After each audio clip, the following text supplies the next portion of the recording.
오늘도 아무런 의심 없이 뉴스를 보셨나요? 아니면 속는 셈 치고 보셨나요? 가짜뉴스 퇴치 프로젝트 똑똑팩톡입니다. 안녕하세요. 네, 똑똑한 팩트체크 이야기를 나눠보는 똑똑팩톡 그 네 번째 시간입니다. 안녕하세요. 저는 팩톡치기 KBS 임주영 기자입니다. 안녕하세요. 저는 팩트캐스터 김지호입니다. 네, 안녕하세요. 저는 최다원입니다. 저도 결막염이 너무 심하게 걸려가지고 눈이 퉁퉁 부었어요. 중간중간 제가 울지도 몰라요. 양해 부탁드립니다. 알겠습니다. 양해 부탁드리겠습니다. 자, 우선 소셜미디어에서 오랫동안 화제가 되고 있는 웹툰 하나 볼까요? 여기 좀 보시면 자, 신입사원 개미군과 엄마가 사준 집에서 놀기만 하는 배짱이군의 상반된 인생을 그린 고전입니다. 아주 유명한 작품이죠. 우리 저희 팩트캐스터께서 구연동화 좀 소개해 주세요. 개미군이 죽어라 이래서 3년 동안 3천만 원을 벌은 동안 이 배짱이군은 신나게 놀면서 이 집값 상승으로 3억을 벌었다고 합니다. 그만큼 둘의 격차는 크게 벌어졌고요. 개미군이 빡쳤다는 내용입니다. 끝! 풍자 만화죠. 이 작품이 나온 지 이제 10년도 넘었는데 이게 지금까지도 인터넷과 SNS에서 계속 회자가 되고 있어요. 공감한다. 참 씁쓸한 현실이다. 뭐 이런 반응들이죠. 이 만화가 그리는 세상, 지금과 비교하면 어떨까요? 부동산에 관심 없는 제가 봐도 이해가 될 정도면은 아직도 현실이 크게 바뀌진 않은 것 같아요. 저는 너무 공감이 됐거든요. 열심히 일을 해도 모아도 돈이 모아지지가 않는데요. 이 돈이 좀 있다 하시는 분들은 이런 재테크를 통해서 너무 쉽게 돈을 벌고 돈이 또 돈을 벌더라고요. 그래서 이제 문재인 정부는 이렇게 천정부지로 뛰어오르는 집값을 잡고 무주택 서민들이 좀 더 손쉽게 자기 집을 마련할 수 있는 세상을 만들겠다 해서 관련된 여러 가지 정책들을 수립하고 있어요. 네. 그 연장선에서 최근에는 이제 김현미 국토부 장관이 그러니까 민간 그 택지에도 분양가 상한제 적용을 검토하겠다라는 입장을 밝혔어요. 근데 이거를 놓고 지금 찬반 양측의 갑론을박이 거셉니다. 그런데 여기서 분양가 상한제는 어떤 것인가요? 분양가를 건설사 마음대로 정하는 게 아니라 정부가 어느 정도의 이제 상한선을 두는 거죠. 그러니까 가령 이제 그린벨트를 풀어서 그 공공기관이 조성한 공공택지에 집을 지을 경우에 그 땅값이 좀 더 싸니까 건설사 입장에서 조금 더 싸게 집을 지어서 장사를 하는 구조인데 네. 그러니까 이제 정부는 너무 폭리를 취하지 말아라. 그래서 그 분양가 책정할 때 조금 그 상한선을 정해주는 거죠. 그게 이제 공공택지에 대해서는 이미 지금 적용이 되고 있는데 이걸 이제 민간 영역까지 넓혀보자라는 그런 제안입니다. 근데 여기서 제가 의문점이 드는 게 우리나라 경제가 사실 자유시장 경제 아닌가요? 이렇게 해도 되는 건지. 그 좀 역사가 있죠. 역사를 저희 팩턴이 한번 소개를. 지금 바로 처음 시작하는 건 아니고요. 63년에 처음 공영주택부터 시작을 했었어요. 그때 집값을 잡고 또 소비자를 보호하겠다는 이유였는데 그게 이제 77년에는 민간 부분까지 확대가 됐었고요. 그래서 수십 년을 유지를 하다가 외환위기가 닥친 99년부터 아예 전면 자율화를 시켰어요. 외환위기를 지나서죠. 네네. 네. 근데 그러니까 집값이 너무 천정부지로 솟다 보니까 참여정부인 2007년 때 다시 분양가 규제를 도입을 했어요. 근데 뭐 건설사 입장에서는 부동산 경기도 안 좋은데 분양가 상한제까지 걸어버린다라는 이런 반발이 많아서 14년에 전면적으로 다시 폐지를 했죠. 근데 그걸 이제 다시 살리자고 논의가 되는 거예요. 그런데 과거에도 이걸 한번 했던 경험이 있는데 왜 논란이 다시 되는 걸까요? 분양가 규제라면 건설사 입장에서는 이윤이 줄어들 수 있잖아요. 그러니까 공급을 덜 하게 된다는 거예요. 결국에는 정부의 의도와는 무관하게 그 집값이 오르는 그런 결과를 낼 수 있다라는 얘기가 하나 있고 또 한편으로는 시세보다 낮게 분양을 받았다 하더라도 결국에는 그 주변 아파트 시세를 따라간다는 거예요. 이 집값들이. 그쵸. 큰 시세 차익을 내는 로또 분양이 된다. 그래서 사람들이 기존 주택을 사지 않고 이런 신규 분양에만 더 매몰될 것이다 하는 그 두 가지 이유가 크게 있습니다. 그래서 이게 이제 분양가 상한제 반대하는 측의 이제 대표적인 논리들인데 그 찬성하는 측에서는 그렇지 않다. 과거에 참여정부 때 해봤는데 뭐 가격이 그렇게 이 제도 때문에 가격이 많이 오르거나 공급이 대폭 줄거나 뭐 이러지 않았다라는 게 맞서는 상황이에요. 근데 이제 청약 쏠림 현상이 나타나서 로또 분양이 나타날 수 있다라는 건 관점의 차이는 있죠. 찬성 측에서는 아니 그래 분양 받은 사람들이 한 2, 3억 정도 시세 차익 보는 게 뭐 건축사가 뭐 아파트 지어놓고 수백 수천억을 수익을 내는 거랑 비교해서 이걸 왜 로또라고 할 수 있냐. 그래서 자 이제 그 양측의 논점을 즉 알기 쉽게 정리한 CG가 지금 나가고 있죠. 로또 분양에 대한 문제는 결국 판단의 영역이 크기 때문에 얘는 좀 제끼고, 찬반 양측이 강하게 부딪히고 있는 그 두 가지 사안에 대해서 정말 그런지를 따져봤습니다. 이게 연합뉴스와 서울경제TV 그리고 팩트체크 전문 매체인 뉴스톱이 관련 검증을 했고요. 저희도 또 추가로 검증을 해봤습니다. 네, 그렇다면 실제 데이터는 어떻게 나왔나요? 첫 번째, 분양가 상한제를 도입하면 아파트 공급이 줄어든다? 경제정의실천시민연합 경실련이 집계한 자료입니다. 한국주택협회가 국토부 자료를 바탕으로 발표하는 연도별 주택건설 인허가 실적표인데요. 해당 수치는 제가 재차 확인을 해봤는데 다 맞는 수치였고요. 보시면 민간 아파트 분양가 상한제가 시행된 2007년 9월부터 2015년 사이에 네. 인허가 물량 추이가 등락폭이 좀 있긴 하지만 전체적으로 이렇게 늘어나는 추세입니다. 그쵸. 우상향. 상승을 네. 보이고 있네요. 2007년에 19만 4천 호였던 수도권 인허가 물량은 분양가 상한제 시행 이후인 2008년에 12만 호로 줄었다가 2011년에 20만 호로 회복했고 2012년에 22만 호로 상한제 이전보다 늘었습니다. 이 수치는 분양가 상한제 이전인 2004년 13만 호, 2015년 12만 호보다 더 많은 건데요. 경실련은 2007년 상한제 시행을 앞두고 건설사들이 밀어내기 분양을 하면서 일순간 물량이 치솟았다가 뚝 떨어졌지만 이후 꾸준히 올라서 상한제 시행 전보다 인허가 물량이 좀 많았다고 밝혔습니다. 저 근데 여기서 궁금한 거 하나 있어요. 네. 밀어내기 물량은 뭐예요? 이렇게 막 밀어내요? 네, 밀어내는 거죠. 그러니까 제도가 시행되기 전에 원래 1년 뒤에 하려고 했었던 거를 제도 시행 전에 빨리 앞장서서 밀어내기 식으로 그걸 털어버리는 거죠. 이 제도가 네. 시행되면 또 뭔가 이렇게 좀 제약이 생기니까 그거를 좀 반짝 쭉 올라갔었던 것이다. 그렇게 분석이 되는데 그래서 이제 상한제 폐지된 2015년에 또 대폭 올랐다가 지난해 21만으로 2012년보다 조금 더 적었어요. 네. 그러니까 한마디로 보면 분양가 상한제와 분양 물량 간에는 유의미한 상관관계가 보이지 않았다. 그렇죠. 그래서 이제 경실련은 건설사들이 아파트 분양을 할 때 상한제 시행 여부로 결정하는 게 아니라 당시 주택 시장과 경제 상황 등을 종합적으로 판단해서 결정했기 때문에 이런 결과가 나왔다. 이렇게 분석을 하는 거예요. 그래서 결국 뭐 이게 분양가 상한제 하면 물량 대폭 줄어든다. 그 주장과는 좀 거리가 있어 보이는 거죠. 이렇게 데이터를 봐도 특별한 이런 상관관계가 있어 보이진 않는데 왜 문제가 되는 거죠? 근데 이걸 어떻게 해석하느냐의 문제인 거예요. 일단 두 번째 데이터까지는 보시고 해석의 영역으로 넘어가 보겠습니다. 네. 자, 일단 데이터 두 번째 뭐죠? 팩턴. 두둥. 분양가 상한제하면 집값 오른다. 네. 분양가 상한제를 하면 집값이 오른다. 오를까요? 자, 민간 택지 분양가 상한제 시행됐던 기간에 서울 아파트 중간값을 한번 볼까요? 평균값이 아니라 중간값인가요? 네, 그러니까 중간값 이제 중위값이라고도 부르는데 이제 그 서울 집값을 아파트 가격을 한 줄로 쭉 나열을 해봤을 때 네. 제일 비싼 데가 있고 제일 싼 데가 있을 거잖아요. 네네. 근데 이거 격차가 워낙 커서 뭐 수십억 되는 집 빼고 뭐 몇 억밖에 안 되는 집 빼고 그 일반적인 가격 추이를 파악하기 위해서 중간 그래서 가격을 중간값. 보자는 거죠. 막대 그래프가 이제 그 해당 기간에 2008년부터 14년 사이에 좀 짧죠. 네. 그러니까 가격이 쌌죠. 네. 등락을 약간씩 좀 거듭하긴 하지만 대략 4억 후반대에서 5억 중반대를 왔다 갔다 하고 있어요.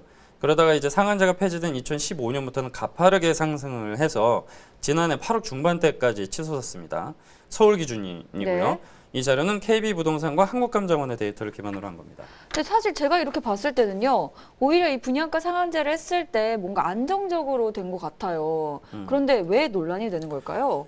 그렇죠. 이제 여기까지 보면 찬성 측의 주장이 맞는 것처럼 보이죠. 네. 근데 이제 이게 단정하기에는 좀 조심스러운 부분이 있어요. 그러니까 이를 바라보는 어떤 이제 부분인데요? 찬반의 의견 차이가 워낙 커서. 네.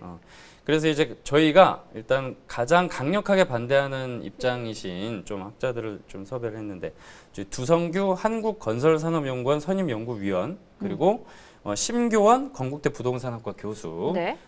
반대 입장이시고요. 그리고 반대로 강력하게 찬성하는 입장인 경실련. 네. 경실련에서도 그 부동산 건설 개혁본부 국장으로 계시는 우리 김성달 국장의 의견을 추가로 더 들어봤습니다. 그럼 공급량 문제부터 한번 볼까요? 네. 팩터니 소개를 네, 네. 해주시죠. 아까 그 1번 그래프를 다시 보면요. 네. 아까는 공급량이 거의 이제 유의미하게 뭐 등락폭이 크지 않아서 네. 우리 괜찮지 않나 이렇게 봤었잖아요. 네네. 근데 이제 반대 측에서는 인허가 물량만 갖고 판단해서 되느냐 무리다라고 하는 입장이에요. 왜냐하면 건설사가 인허가를 받은 후에 실제로 입주 물량으로 이어지기까지는 한 2, 3년간의 폭이 있기 때문에 그 당시 인허가 물량을 이렇게 잘라서 보면 안 된다라고 하시는 거죠.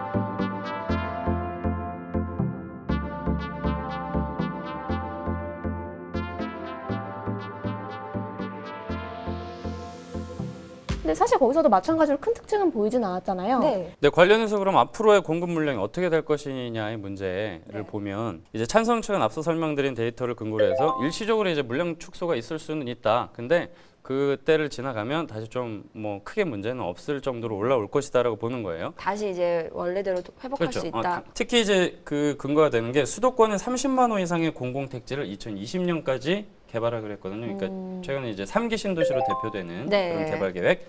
그리고 또 서울시에서는 이제 재개발 재건축이 추진 중인 게 500여 곳 정도 되는데 거기에서 한 33만 7천 호 정도가 계속 공급될 예정이에요. 근데 그 중에서도 이미 착공에 들어간 게 한 8만 4천 호다.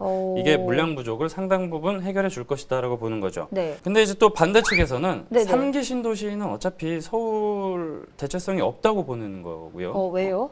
서울 변두리 지역들이니까 어쨌든. 그리고 서울시 재개발 재건축 사업도 분양가 상한제가 시행되면 그 상업성이 떨어질 것이기 때문에 좀 보류되거나 좌초되거나 그래서 공급 부족으로 이어질 것이다. 그렇게 보는 거예요. 그러면서 이제 지적하는 게 정부가 너무 양적인 공급에 집착을 한다. 사실은 시장에서 원하는 거는 질이 높은 공급인데 그럼 질 높은 공급 어떻게 하냐? 그러면은 서울시에 있는 집이고 서울시에 뭐 땅이 없잖아요. 그러니까 재건축 재개발을 통해서 좀 더 시장이 원하는 질 높은 집을 공급해야 되는데 자꾸 정부가 규제를 더하고 있다. 이건 도움이 안 된다. 뭐 그렇게 보는 시선인 거죠. 이거와 관련해서 논문이 하나 있었어요. 2010년에 한국지역개발학회지에 게재된 논문인데요. 네. 그 2007년에 당시에 그 일시적인 아까 말씀드렸던 밀어내기 네. 불량 네네. 이게 좀 나타났었던 거를 제외하면 상한제가 주택 공급에 아주 지대한 영향, 의미 있는 차이를 야기하지 못했다라고 본 연구 결과도 있었습니다. 그렇다면은 이 분양가 상한제가 그렇게 뭐 유의미한 건 아니다 이런 이야기가 아닐까요? 그 주택 공급에 의미 있는 차이를 왜 못 줬냐? 그게 이제 그 논문에서는 책정한 분양가가 건설사들의 수익을 악화시킬 정도로 충분히 낮지 않았다. 그렇게 봤어요. 그래서 이걸 상한제를 걸어놔도 그게 뭐 그렇게 기존 싸진 상한제. 않다 이건가? 이게 좀 어느 정도 좀 더 싸야 이게 네. 좀 결과로 이어지는 부분이 있는데 충분히 싸지 않았다라고 좀 그렇죠. 분석을 한 거고. 근데 그거와 별개로 어쨌든 이 분양가 상한제라는 게 시장 원리를 무시하는 제도이기 때문에 결국은 폐지되는 게 바람직하다 그렇게 또 평가는 했어요. 다만 이 논문이 분양가 상한제 실시 3년 만에 나왔거든요. 2010년에 네네. 나왔으니까 충분히 시장 상황을 다 이렇게 분석하지 못했다. 그거는 연구의 한계다라고 아예 논문에 명시가 돼 있어요. 이걸 근거로 결론을 내릴 수는 없다는 거죠. 그러면 공급은 그렇다 치고 아까 그래프를 봤잖아요. 이 분양가 상한제 기간에 오히려 가격이 좀 안정됐었어요. 이거는 반대 측에서 뭐라고 하던가요? 이게 글로벌 금융위기에 따른 전반적인 경기 악화에 따른 결과라고 보고 있어요. 그러니까 분양가 상한제를 해서 가격이 안정된 게 아니라 네, 경기가 나쁘니까 외부 요인으로 네. 인해서 이게 안정된 거다. 네네. 왜냐면 2007년, 8년에 걸쳐서 이제 금융위기의 여파가 많이 몰려오면서 이제 침체된 경기를 좀 풀기 위해서 박근혜 정부 때 뭐 대출 규제도 풀어주고 네. 뭐 경기 부양 정책을 많이 썼는데 이런 게 영향을 많이 미쳤다 이렇게 보시는 거죠. 그래서 그 충격이 만약에 없었다면 우려했던 대로 결국엔 집값이 올라갔었을 거다 이렇게 주장을 하셨어요. 그런데 듣다 보니까 약간 뭔가 이상한 게 어쨌든 이 분양가 상한제를 하면은 공급 측에서 이게 뭐 물량이 더 적게 나온다 이렇게 말을 하고 있고 물량이 적다 보니까 그러면 집값이 더 올라간다. 그런데 또 다른 이쪽에서는 과거에 시행했던 기간에 집값이 생각보다 낮게 나타난 것은 글로벌 금융위기라는 거시경제 상황에 의한 것이다. 이렇게 얘기를 하고 있는데 이건 뭐 어떻게 봐야 될까요? 그래서 그 부분에 대해서 반대 측과 좀 많은 얘기를 나눠봤는데요. 그 과정에서 그런 말이 또 나왔어요. 상한제가 당시 건설 시장에서 어떤 방향으로 어떤 효과를 줬는지 충분히 분석하기가 어려웠다. 왜냐하면 그 금융위 같은 외부 요인이 또 결부돼 있어서 정확하게 조사할 수 없었다. 그러니까 그렇다 보니까 이제 당시 상황을 실증적으로 연구한 바도 많지 않았고요. 그러니까 근거가 조금 많이 부족한 상황인 건데 그럼에도 불구하고 이제 찾아보니까 글로벌 금융 위기의 요소를 최대한 좀 이렇게 분리해서 분석한 연구 결과는 또 있었어요. 2017년에 학술지 주택 연구에 게재된 논문인데요. 이제 과거 분양가 상한제 실시가 단기적으로 이제 주택 가격 안정시키는 영향은 줬다. 근데 이제 다만 이게 이제 어디까지나 단기적 효과에 대한 내용이지 이거를 중장기적 효과까지 포착하는 건 아니기 때문에 추가 연구가 필요하다. 뭐 그런 점을 명시한 연구였습니다. 그러면 이렇게 정확하게 분석하기가 힘든데 왜 이런 부작용이 나올 것이다라고 확신을 갖는 걸까요? 경제학 교과서에 나오는 원칙만 봐도 좀 맞지 않는다라는 반대 측에서 수요 공급 얘기하시는 원칙. 그러니까 수요 공급이 이제 시장에 맡겨야지 그 정부가 나서서 이제 가격 조정을 하는 거는 시장 경제에 안 맞다. 왜곡만 일으킨다. 저도 약간 여기에 공감을 하는 게 어떻게 보면 진짜 자율성으로 인해서 이 모든 시장 경제가 돌아가는 건데 이렇게 또 제약을 걸어버리면 주택은 또 공공재 성격도 있고 그동안 이걸 자유롭게 놔뒀을 때 너무 많이 올라가서 집을 못 사는 사람도 자꾸 생기고 그쵸, 저처럼 이런 개미들은 저처럼 예. 집을 절대 살 수가 없죠. 너무 비싸 버리니까. 그렇죠. 대신 집을 갖고 계신 분들은 더 많은 집을 막 다주택자를 보유하게 되고 그래서 그렇네. 이런 것도 해보고 저런 것도 해보는 건데 아. 근데 또 그 시장을 왜곡한다 정부가 가격 규제하는 경우가 어디 있냐 시장 경제에서 근데 그게 또 그렇게 막 되게 드문 케이스도 아닌 게 뭐 우표나 뭐 휘발유 뭐 소주 맥주 같은 것도 사실상 가격을 좀 이렇게 규제를 하잖아요. 네. 컨트롤을 하는데 주택은 이제 또 더 좀 필요해지는 부분이 있다라는 거죠. 그렇죠. 요즘에는 로또에 당첨돼도 집 한 채도 못 산다 이런 말이 나올 정도예요. 그러니까요. 예전에 409억인가? 409억이요? 옛날에 있었어요. 그럴 때가 있었어.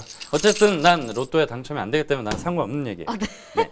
자, 그래서 가격 통제 정도가 심하면 네. 부작용이 더 심해지는 건 분명히 뭐 맞긴 맞죠. 관련된 논문을 또 더 찾아보면 그래서 이제 분양가 상한제가 아무런 긍정적 효과 보인 게 전혀 없다. 뭐 그런 논문도 있고 그리고 신규 주택 그러니까 분양가가 기존 주택 가격에 영향을 미치지도 못했다. 뭐 이런 연구 결과들도 있는데 이것들도 역시 다 뭔가 조금 그 거시경제 변수나 심리적 요인들이 충분히 반영되지 않은 그런 한계점들이 있다 그렇게 명시가 돼 있는 연구들이에요. 그러니까 앞으로 요 관련해서 더 면밀한 연구들이 더 이루어져야 될 것으로 보입니다. 들으면 들을수록 머릿속이 더 복잡해지는 것 같습니다. 그렇죠. 뭔가 이렇게 똑 떨어지는 결론 없을까요? 그러게요. 저도 좀 똑 떨어지는 거를 기대하고 했는데 그러면 좋겠는데 또 경제 정책이라는 게 이게 수학 공식처럼 똑 떨어지지 않는 경우들이 많아요. 똑 떨어지면 누구나 예상할 수 있는 거면 역대 정권 중에 경제적으로 성공하지 않은 그런 정부가 없었겠죠. 하지만 그럼에도 불구하고 이렇게 이런저런 설명을 좀 드렸던 거는 분양가 상한제를 보고 논란이 막 일어나고 있는데 전체적인 맥락을 좀 파악하셔야 좀 더 이제 판단들을 하실 수 있을 것 같아서 설명드린 거고요. 판단은 결국 시청자와 국민들의 몫이겠죠. 자, 지금 정리를 해보면은 민간 택지에 대한 분양가 상한제를 다시 적용할 경우 공급이 줄어들어서 집값이 올라가는 부작용이 있다. 이게 가장 큰 우려점이고요. 과거 시행했을 때 이 결과를 보니 집값도 어느 정도 안정적이었고 또 크게 뭐 공급에 대한 이런 뭐 줄고 늘고가 없었다. 그래서 해석이 확실히 찬반 입장에서 갈리는 상황이고 어쨌든 더 많은 연구가 필요하다. 이렇게 정리할 수 있는 거겠죠? 네, 사실 그 관련해서 더 얘기를 해보면 이제 뭐 후분양제 도입이나 보유세 인상 카드가 근본적인 해법이 될 수 있다. 네, 후분양제 도입이 뭐예요? 지금은 선분양제잖아요. 네. 그러니까 실체가 없는 네네. 아파트 우리 지을게요 해서 모델하우스 가서 와 멋지다 하고 수억 원을 계약을 해버리는 그런 선분양제. 네. 그러니까 예전에 주택이 부족했을 때 막 공급량을 늘리기 위해서 채택했던 제도인데 대개 해외에서는 후분양제죠. 그러니까 이미 어느 정도 물건을 만들어 놓은 상태에서 그걸 보고 이제 계약을 하는 건데 뭐 그러면은 양측에 그 장단점이 있어요. 뭐 후분양제로 하면 또 분양가 자체가 좀 높아지기는 측면도 있고 뭐 그렇다. 뭐 선분양제는 좀 적은 돈을 들여서도 이제 내 집 마련 할 수 있었다. 뭐 그런 것들이 있었는데 그러니까 결국에는 이제 그 후분양제에 반대하시는 분들이 야 선진국 봐봐 후분양제 같은 거 운영하는 나라가 어디 있어 하는데 찬성 쪽에서는 아니 우리나라가 이런 되게 특이한 선분양제를 운영하고 있으니까 그런 부작용과 폐단을 막기 위해서 이런 정책들이 필요해지는 거 아니냐 그러면서 또 격돌을 하는 거예요. 그런 더 연줄연줄 물고 들어가면 다른 이슈들이 또 나오는 거죠. 근데 어쨌든 지금 정부 의지가 되게 강해서 이르면 9월부터 시행이 될 수도 있다는 그런 관측도 나와요. 이게 주택법은 이미 개정이 됐기 때문에 시행령만 고치면 되거든요. 그래서 일각에서는 이렇게 연구가 이루어져야 되는데 너무 서두르는 거 아니냐. 좀 의견을 모아서 천천히 하자는 의견도 있는데 뭐 이건 그래서 어떻게 또- 될지 지켜봐야죠. 또 그렇죠. 경제 정책은 타이밍이다. 뭐 그래서 정부는 이제 지금이 이거를 해볼 적기다. 타이밍이다, 적기다 보는 거고 반대 측에서는 아니도 너무 급하다 이렇게 보는 거죠. 또 다음 주부터 법 개정 작업이 이제 착수할 전망이라고 하고 있습니다. 또 이 분양가 상한제 문제로 지적되는 청약 당첨자의 로또 수준의 이 시세 차익에 대한 환수 장치도 마련할 전망이라고 아. 하네요. 어쨌든 저도 집 하나 갖고 싶습니다. 네. 하나요? 한 채만이라도 행복할 것 같아요. 집은 사는 곳이 아니라 네, 사는 곳이죠. 그쵸. 네. 바위가 아니라 바위 발음 아니라 어떻게? 립. 네. 그런데 네. 사실 저는 갑자기 또 의문이 드는 게 집이 꼭 필요할까요? 요즘 같은 시대에? 그럼 노숙하세요. 네, 톡톡페토 이번 주 이야기 여기까지였습니다. 다음 주에는 좀 더 쉽고 딱 떨어지는 이야기로 다시 찾아오도록 하겠습니다. 이번 주에도 많이 시청해주시고 좋아요와 구독 꾹꾹 눌러주세요. 같이 해볼까요? 네. 좋아요, 구독 꾹꾹!